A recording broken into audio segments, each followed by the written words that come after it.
கிறிஸ்துவுக்குள் பிரியமானவர்களே, நம்மளுடைய மனது நிறைந்தால் ஒன்று பேசும், குறைந்தால் ஒன்று பேசும் என்று பெரியோர்கள் சொல்லுவார்கள்.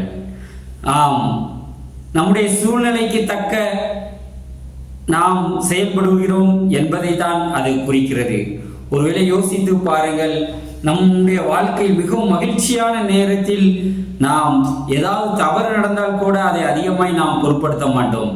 ஆனால் நாமே சற்று வேதனையோடு, கோபத்தோடு அல்லது கலக்கத்தில் இருக்கும் பொழுது ஏதாவது ஒரு சின்ன காரியம் நடந்தால் கூட அதற்காய் நாம் அதிகம் கோபப்படுவோம். மனிதன் அப்படித்தான் அவன் இருக்கிறான். ஒரு மனிதன் உயர்விலும் தாழ்விலும் சற்று அவன் தன்னுடைய நடுநிலையை, தன்னுடைய நிலையை நிலைநிறுத்தி கொள்வதற்கு, எப்பவும் ஒன்று போல இருப்பதற்கு அவன் சற்று தடுமாறுகிறான் என்றுதான் நாம் கூற வேண்டும்.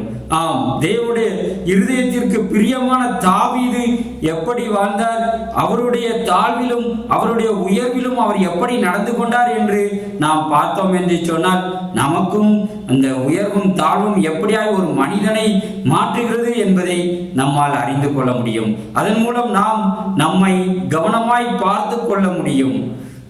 தேவனுக்கு பிரியமாய் நாம் உயர்விலும் தாழ்விலும் நடந்து கொள்ள முடியும் என்று நான் விசுவாசிக்கிறேன். இந்த தாவீது என்பவர் ராஜாவாக தேவனால் அபிஷேகம் பண்ணப்பட்டவர். சாமுவேல் தீர்க்கதரிசி அவரை அபிஷேகம் பண்ணி இருக்கிறார். ஆனால் ராஜ்யபாரம் இன்னும் இந்த தாவீதுக்கு வந்தபாடு இல்லை. அவருக்கு முன்பதாக இருக்கிற இஸ்ரவேலின் ராஜா சவுல் இந்த தாவீதை கொலை செய்யும்படியாய், தனக்கு போட்டியாக, தன்னுடைய மகனுக்கு போட்டியாக ஒரு ராஜாவாய் இந்த தாவீதை தேவன் அபிஷேகித்திருக்கிறார் என்று தெரிந்தபடியினாலே இந்த தாவீதை பகைத்து எப்படியாவது அழித்து விட வேண்டும் என்று சொல்லி இந்த தாவீது போகும் இடமெல்லாம் ஒரு இஸ்ரவேலின் ராஜா இந்த ஒரு மனிதனாகிய தாவீதை பின்தொடர்ந்து கொண்டே இருக்கிறார், தன்னுடைய முழு இராணுவத்தோடும். அப்படிப்பட்ட ஒரு சூழ்நிலை ஒரு நாளிலே இந்த சாமுவேல் ஒரு பக்கம் இருக்கிறார், சற்று தள்ளி இந்த தாவீது இன்னொரு புறம் இருக்கிறார். இப்படிப்பட்ட சூழ்நிலையிலே அந்த சாமுவேலும் அவனுடைய இராணுவ வீரர்களும் தாவீதை துரத்தி வந்த பொழுது இரவு நேரமானதால் அவர்கள் தூங்கி விடுகிறார்கள். இந்த தாவீதை துரத்தி வந்த சவுலும் அவனுடைய இராணுவ வீரர்களும் இந்த பக்கமாக தூங்கி விடுகிறார்கள். ஆனால் சவுல் என்ற ராஜாவை காக்க வேண்டிய இராணுவ வீரர்கள் ஒருவர் கூட விழிப்பாய் இல்லாமல் எல்லாரும் அசந்து விட்டபடியினால் அந்த இடத்திற்கு அந்த நேரம் இரவு வேளையிலே தெரியாமல் தாவீது வருகிறார். வந்து நினைத்திருந்தால் தன்னை அழிக்க நினைத்த அந்த சவுலை கொன்று போட்டிருக்கலாம். ஆனால் அந்த தாவீது இந்த இருதயம் எப்படி இருக்கிறது? தேவனால் ராஜாவாக அபிஷேகம் பண்ணப்பட்ட அந்த சவுலை நான் கொல்லுவதில்லை, என்னுடைய கையினால் நான் அழிப்பதில்லை, தேவனே அவரை அழிக்க வேண்டும், ஏதோ ஒரு யுத்தத்திலே அழிக்க வேண்டும், இல்லாவிட்டால் அவர் வயதாகி தானாக மறிக்க வேண்டும், அப்படிதான் அவர் அழியப்பட வேண்டும் ஒழிய தன்னுடைய கையினால் அந்த சவுலை, ராஜாவாகிய சவுலை தான் அழிப்பதில்லை என்ற ஒரு முடிவோடு இருக்கிறார். ஆனால் தனக்கு சவுலை அழிக்கக்கூடிய ஒரு வாய்ப்பு கிடைத்திருக்கிறது என்பதை அவர் நிரூபிக்கும்படியாய் அந்த சவுலினுடைய வஸ்திரத்தின் ஒரு ஓரத்தை, ஒரு தொங்கலை அவர் அறுத்து கொண்டு வருகிறார், ஒரு அத்தாட்சியாக. அப்படி அந்த ஆடையை அறுக்கும் பொழுது கூட இந்த தாவீதினுடைய இருதயம் அப்படியே படபடவென்று அடித்துக் கொண்டதாம். தான் ஏதோ ஒரு தவறு செய்வது போல அப்படி அடித்துக் கொண்டது என்று நாம் பார்க்கிறோம். இதுதான் அந்த தாவீதினுடைய ஒரு வாழ்க்கை. சவுலை தன்னை கொல்ல அழிக்க நினைத்த அந்த சவுல் ராஜாவை அவர் அழிக்கவில்லை. அவர் தேவனுக்கும் பயந்து அவர் அப்படியாக நடந்து கொண்டதை, அவருடைய தாழ்மையில் கூட அவர் அப்படியாய் தன் உயிரையும் பொருட்படுத்தாமல், தன்னுடைய வாழ்க்கையும் பொருட்படுத்தாமல் தேவன் மீது நம்பிக்கையோடு அவர் வாழ்ந்ததை நாம் பார்க்கிறோம்.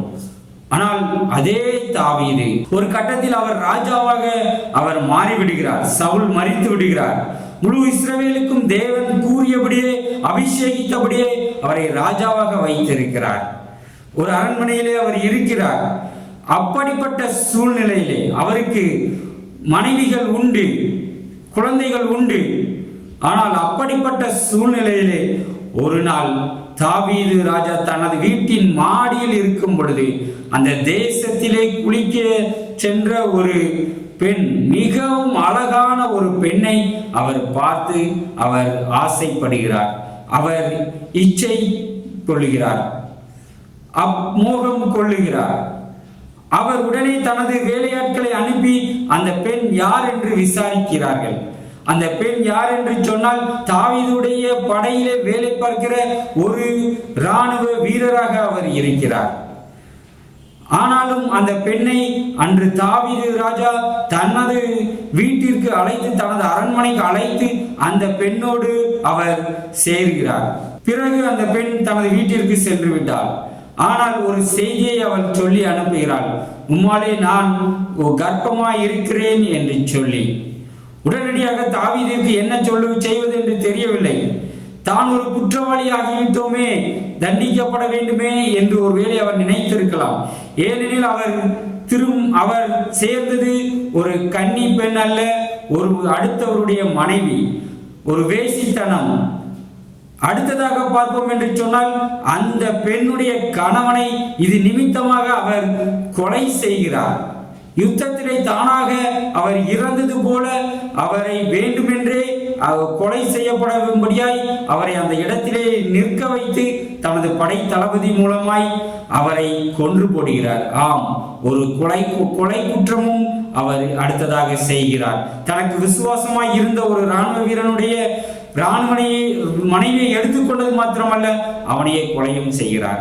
இவ்வளவு காரியத்தை, மோசமான காரியத்தை, பயங்கரமான பாவங்களை செய்த போது அவருடைய இருதயத்தில் கொஞ்சம் கூட பாவம் செய்தோம் என்று உணர்வில்லை.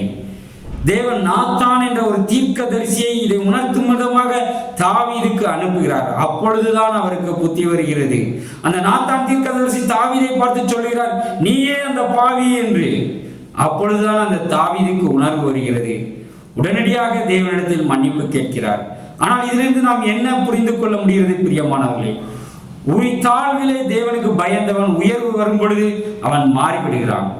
ஆனாலும் அவன் அநேக விஷயங்களில் தேவனுக்கு பிரியமாய் நடந்து தேவனுடைய கிருபையை பெற்றுக் கொண்டபடியினாலே அவன் தன்னை காப்பாற்றிக் கொண்டான். ஆனாலும் அதற்குரிய தண்டனை இந்த பூமியில் அவன் அனுபவித்தான் என்று வேதத்திலே பார்க்கிறோம். பிரியமானவர்களே, சற்று என்று உங்களை குறித்து யோசித்து பாருங்கள். நீங்கள் எப்படி இருக்கிறீர்கள்? உங்களுடைய தாழ்விலே இருப்பது போல நீங்கள் இன்று உயர்விலும் இருக்கிறீர்களா? இல்லாவிட்டால் நீங்கள் மாறிவிட்டீர்களா? உங்கள் இருதயம் கடினப்பட்டு விட்டதோ? தேவனுடைய கிருபையை பெற்றுக்கொள்ளுங்கள். தாழ்வில் இருந்தது போல நீங்கள் உயர்விலும் நீதியுள்ளவர்களாய், உண்மையுள்ளவர்களாய், தேவனுக்கு கீழ்ப்படிதல்கள் உள்ளவர்களாய் நீங்கள் இருப்படியாய் தேவன் எதிர்பார்க்கிறார். ஆமென்.